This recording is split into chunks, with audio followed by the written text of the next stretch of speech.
வணக்கம் நண்பர்களே, நீங்கள் பார்த்துக்கிற ரிமோக ரிவ்யூனா அங்கே மிஸ்டர் ஃபேஸ் டேரக்டர் அஸ்வர் மாரிமுத்தோட இயக்கத்தில் பிரதீப் ரங்கநாதன் நடிச்சு வெளிவந்திருக்க படம் தான் டிராகன். உங்களுக்கு இந்த ஓமாய் கடவுளை படங்கள் மாதிரி படங்கள் உங்களுக்கு பிடிக்கணும், கண்டிப்பாக இந்த படமும் உங்களுக்கு பிடிக்கிற சான்சஸ் இருக்குது. சேம் ப்ரெசன்டேஷன் பட் வேறு வேரியேஷனில் நல்லாவே ப்ரெசென்ட் பண்ணியிருக்காங்க. ஸோ இந்த படம் எப்படி இருக்குங்கிறத முழுசாக பார்த்துருவோம். டைம் வேஸ்ட் பண்ண வீடியோக்குள்ளே போயிடலாம். அப்புறம் என்ன ஆரம்பிக்கலாமா? இந்த படம் ரிலீஸ் ஆகிறதுக்கு முன்னாடி பார்த்தீங்கன்னா பட்டி தொட்டியெல்லாம் பாரம்பரிய ஒரே ரூமர் என்னன்னா, படம் என்ன டோன் டூ மாதிரி இருக்குது, டானா பார்த்த மாதிரியே இருக்குது, அடுத்த எஸ்கேவா பிரதீப் ரங்கநாதன் அப்படின்லாம் சொல்லிக்கிட்டு இருந்தாங்க. பட் அதெல்லாம் உடைக்கிற விதத்தில் இந்த படத்தோட கதையும் சரி திரைக்கதையும் சரி கம்ப்ளீட்டாகவே வேறு மாதிரி இருந்துச்சு சொல்லலாம். Which is very good. ஒரு ஒரு செட் ஆஃப் த ஆடியன்ஸை வந்து நம்ப வச்சு கொண்டு வரதுங்கிறது வேறு. அந்த வகையில் இவங்க பண்ண ப்ரொமோஷனாக இருக்கட்டும். அண்ட் இந்த படத்தை முழு பூசணிக்காவை மறைச்சி வச்சேன்னு சொன்னாங்களே, முழு பூசணிக்காவை மறைச்சாங்களான்னு தெரியல. பட் பரவாயில்ல, ஒரு தக்காளியாவது உள்ள மறைச்சி வச்சுருந்தாங்க. இந்த வகையில் இந்த படத்துக்கு மிகப்பெரிய பாசிட்டிவாக அமைஞ்சுது இந்த படத்தோட கதையும் திரைக்கதை தான். கதைங்கிறது ரொம்ப சின்ன சாதாரணமான கதை தான். பட் இந்த படத்துக்கான ஸ்க்ரீன் பிளேங்கிறது பக்காவாக கொடுத்துருந்தாங்க.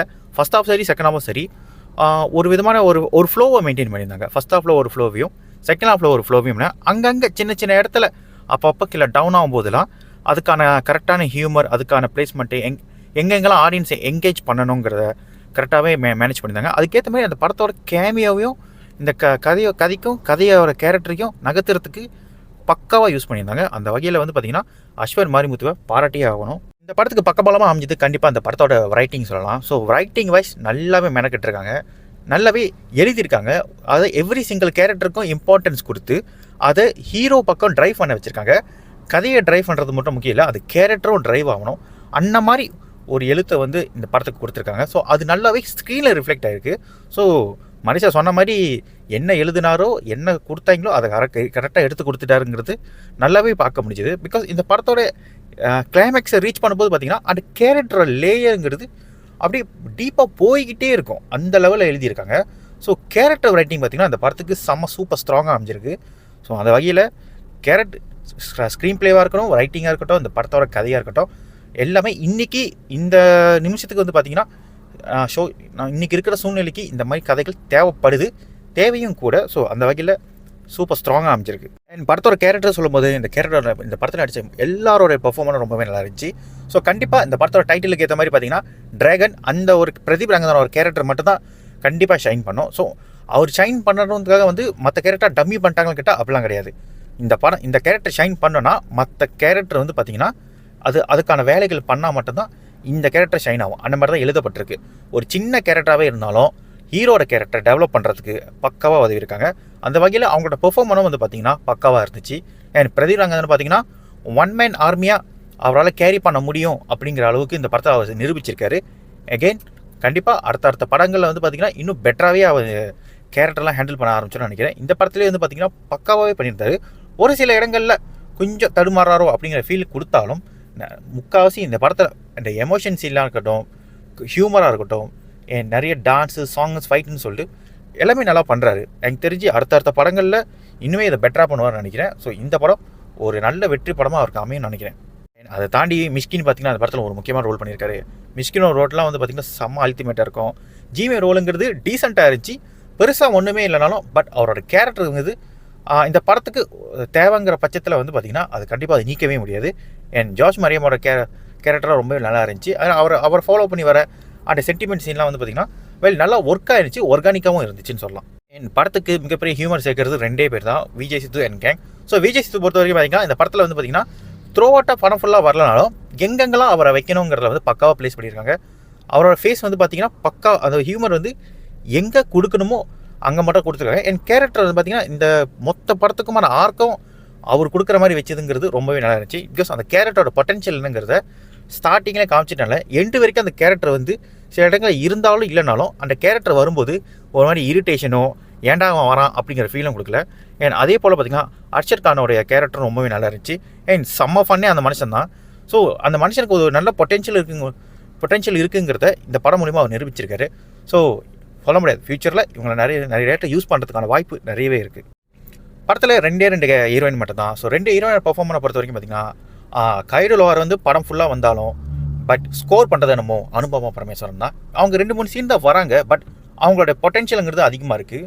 ஸோ அதே போல் guide lower is not bad, as யூஸ்வலான ஒரு கேரக்டர் தான், பட் அதை நல்லாவே அவங்க கேரி பண்ணியிருந்தாங்க. அனுபவாவோட கேரக்டர் வந்து பார்த்திங்கன்னா ரொம்பவே நல்லா இருந்துச்சு. இந்த படத்துக்கு வந்து ஏதோ ஒரு வகையில் அவங்க ஹீரோட கேரக்டர் டெவலப் பண்ணுறதுக்கு ஹெல்ப்ஃபுல்லாக இருந்திருக்காங்கிறதுல எந்த விதமான சந்தேகமும் இல்லை. இந்த மொத்த படத்தையும் தாங்கி பிடிச்சி இன்னொரு ஆள் யாரும் சொன்னால் கண்டிப்பாக மியூசிக் ரைட்டர் லியோன் ஜேம்ஸ் தான். ஸோ ஜென்வரோட மியூசிக்காக இருக்கட்டும், பிஜிஎம்மாக இருக்கட்டும், ரெண்டுமே நல்லா இருந்துச்சு.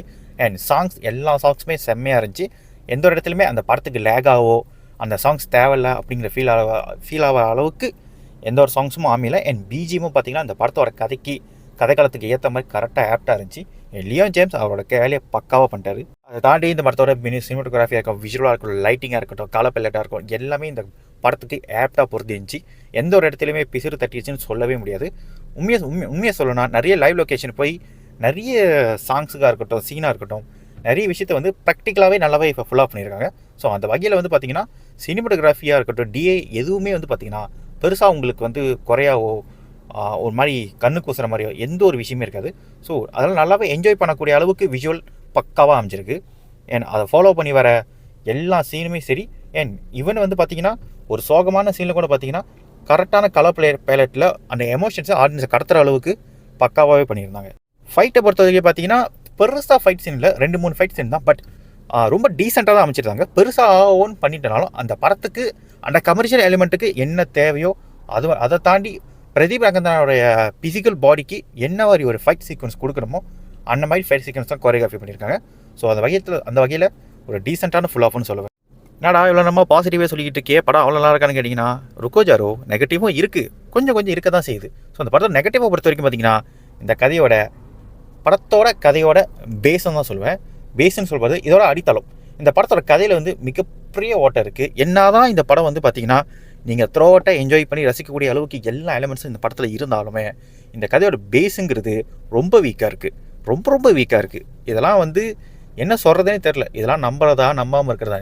பிகாஸ் இந்த படத்தோட சிம்பிளாக சொல்லணும்னா ஹீரோ ஒரு தற்கூரி, அதுதான் உண்மை. இந்த படத்தோட ட்ரெய்லர்லேயே அதை காமிச்சிட்டாங்க. பட் எதனால அவன் அப்படி ஆகிறான், அதுக்கான ரீசன் வந்து பார்த்திங்கன்னா ரொம்ப சைல்டிஷாக இருக்குது. அண்ட் அப்படியே அந்த ரீசனை வந்து அவன் கேரி பண்ணிட்டு போகிறான்னா கூட ஒரு பாயிண்ட்டுக்கு மேலே அவன் அதை கேரி பண்ணிட்டு போக முடியாது. அவனுக்கு சொந்தமாக ரியலைசேஷன் ஆகிற அளவுக்கு சிச்சுவேஷன் அவனுக்கு எப்பயோ வந்திருக்கும்.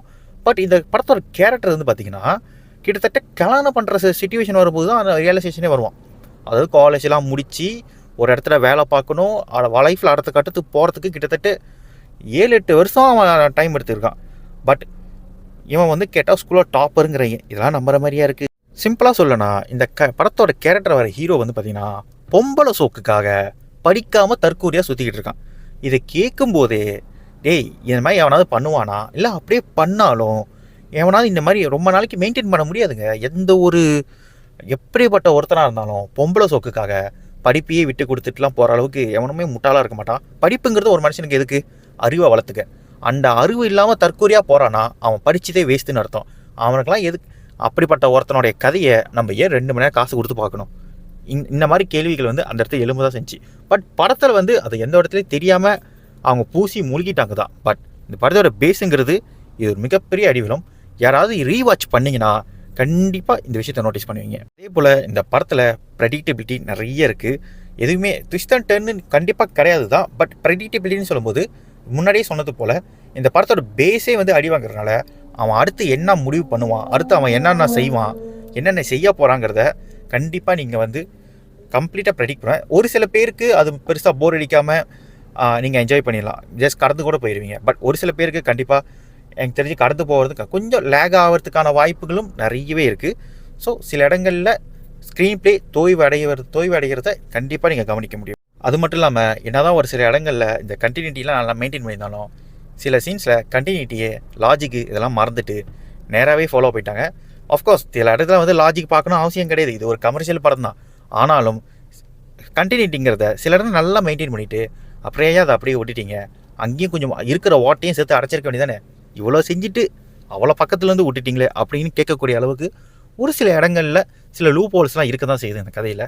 பட் ஓவரால் என்ஜாய் பண்ணக்கூடிய கதையாகவே இருந்தாலும் பட் படத்தோட பேஸு சரியில்லாதனால சில விஷயங்கள் நமக்கு குறையா தெரியறதுக்கு நிறைய வாய்ப்பு. பட் அதை தாண்டி இந்த படம் என்ன பண்ணணும்னு கேட்டிங்கன்னா, இந்த படம் வந்து பார்த்திங்கன்னா ஒரு சமூக கருத்தை சொல்லக்கூடிய ஒரு படம் தான், சாதாரணமான ஒரு படம் தான்.